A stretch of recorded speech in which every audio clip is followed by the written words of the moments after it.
ce que la colostomie? La colostomie est une procédure médicale inévitable chez certains patients. Parfois, c'est la seule alternative pour continuer à vivre. Dans cet article, nous vous expliquons en quoi consiste cette intervention chirurgicale. La colostomie est l'une des formes de la technique de la stomie. En médecine, le terme stomie définit une communication entre un organe interne creux et l'extérieur. Les stomies peuvent être dans le système digestif ou l'appareil urinaire. Dans le cas spécifique de la colostomie, il s'agit d'une ouverture de l'abdomen qui permet à une partie du gros intestin de communiquer avec l'extérieur. Ce point de contact est connu sous le nom de stomate. La colostomie divise les intestins de manière artificielle en deux parties. La section qui se place avant le stomate est fonctionnelle et maintient des activités relativement normales. En revanche, la partie située après le stomate ne fonctionne plus puisque les selles sortiront par cette ouverture. De même, en plus de la dernière partie du gros intestin, le rectum et l'anus ne sont également plus fonctionnels pour les matières fécales.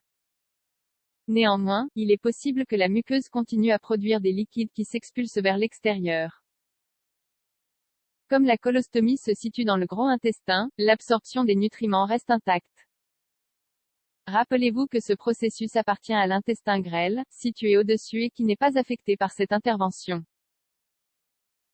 Par contre, ce qui est touché, c'est la production de selles et leur élimination. Type de colostomie. La technique chirurgicale qui entraîne la colostomie chez un patient peut se classer dans l'un de ces trois types. 1. Temporaire. Une colostomie temporaire, comme son nom l'indique, répond à des pathologies ou des interventions dont on sait qu'elles évoluent mieux avec une partie du gros intestin au repos. Par exemple, lorsque l'on réalise une chirurgie des intestins qui doit cicatriser. Dès lors, pour empêcher le passage des matières fécales, on crée un stomate momentané qui sera fermé plus tard. Lors de la fermeture, tout le système digestif fonctionne à nouveau normalement. 2. Permanente. Dans ce cas, la technique est effectuée dans le but de laisser la colostomie pour toujours. Il peut s'agir d'un cancer du côlon, par exemple, qui, diagnostiqué à un stade avancé, ne permet pas d'autre solution que l'ablation d'une grande partie du gros intestin. Lorsque l'on prévoit que le transit sera irréparable, on place alors une colostomie permanente. 3. Transverse. Les colostomies de ce type se nomment en fonction de leur emplacement. Il faut savoir que le gros intestin comporte trois parties. Et l'une d'entre elles est le côlon transverse, placé dans la partie haute de l'abdomen. Cela n'est pas habituel de réaliser la colostomie dans cette portion d'intestin, mais elle peut être nécessaire pour des conditions anatomiques. Il est possible également de planifier une intervention temporaire ou permanente à cet endroit. Les poches de colostomie. La colostomie produit alors la sortie des matières fécales à travers le stomate vers l'extérieur. Les selles ne passent donc plus de manière traditionnelle par le rectum et l'anus. Pour recevoir les selles, qui sortiront involontairement, il existe des poches de colostomie.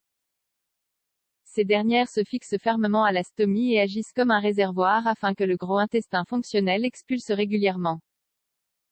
Bien qu'il existe de multiples modèles et conceptions de poches, elles coïncident toutes en ayant deux parties fondamentales, le système d'adhésion qui se fixe sur la peau et le stomate et le système de collecte qui peut être une simple poche ou un mécanisme avec vidange. Il existe de nombreux fabricants pour les poches de collecte, d'où la différence de prix. En effet, il y a des poches bon marché, avec des matériaux plus ou moins résistants, petites, moyennes, grandes, transparents, colorés, avec ou sans couvercle. Une autre différence concernant ces poches est le système de vidange. Dans ce cas, c'est le confort du patient, la disponibilité des modèles et le pouvoir d'achat de la personne qui oriente le choix. Précisément, la vidange peut être une recharge de sac, la poche s'utilise une seule fois, et lorsqu'elle est pleine, on la retire et on en place une autre un fond ouvert. La poche dispose d'une fermeture intérieure qui permet d'expulser le contenu et de continuer à utiliser la même poche lavable. Certaines poches disposent d'un système d'adhésion spécifique qui permet de les retirer. Elles sont conçues avec un matériau lavable et, une fois qu'elles sont propres, elles sont à nouveau collées sur la peau les éventuelles complications. Le fait d'altérer la fonction excrétrice normale de l'intestin et d'avoir une poche de sel collée au corps, entraîne logiquement certaines complications. Quelques-unes sont plus difficiles à résoudre que d'autres. Voici les plus courantes. Dermatite. Autour de la stomie, la peau est souvent rouge à cause de la colostomie et du flux de matière fécale. En général, avec des soins hygiéniques appropriés et l'utilisation de certaines crèmes spécifiques, l'effet indésirable et gérable rétrécissement de la stomie. Après la chirurgie, la stomie diminue son diamètre. Cela est normal, mais si elle devient trop petite, il est nécessaire de la recanaliser avec une nouvelle intervention. Sinon, cela pourrait obstruer l'évacuation des sels mouvements de la stomie. À l'endroit de la colostomie, les intestins ont changé de position et peuvent donc exercer une pression vers l'extérieur en provoquant une hernie de la stomie. Cela peut également avoir lieu dans l'autre sens, et la stomie se rétracte vers l'intérieur. Ces deux situations requièrent une consultation médicale pour prendre les mesures nécessaires au bon fonctionnement de la colostomie.